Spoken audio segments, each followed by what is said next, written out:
Black Diamond.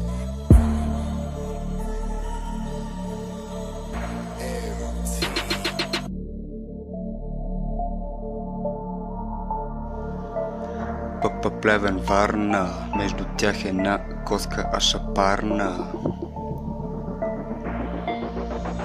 Плевен, Варна, здравейте, авери, чечо пътя към Варна го намери. Идва и кожата шави съдери от далавери. В Плевен мислят, че са ма превзели, натупани с бокуци бели. Иска чечо линии да и реди долу в морската градина. Мятам ги по двама и по трима, майка ти вика Чечо на градима, моля да е дима. като мотор се движа аз на писта. За една секунда от Рими ми прелива листа. Шата еба в глиста.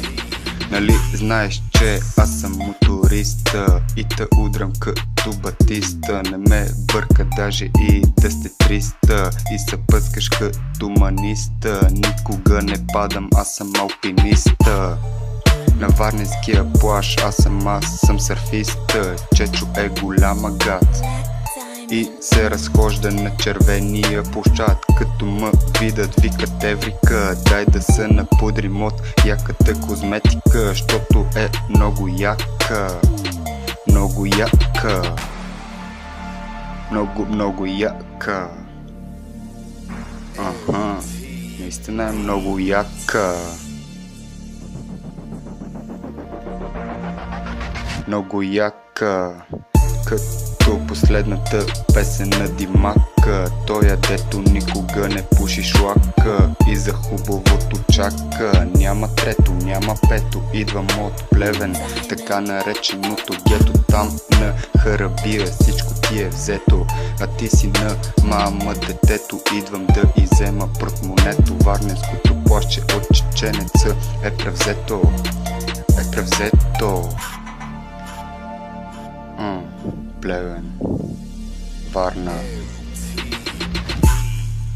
Тръгвам рано за работа в една шибана автомивка, после на купонче в квартал почивка, на лицето с усмивка. Кръвното с джонга искаш да ти свала, ще се срещне пред голямата катедрала, с димка дроба да ти погала и да ходиш да тренираш некоя фитнес зала.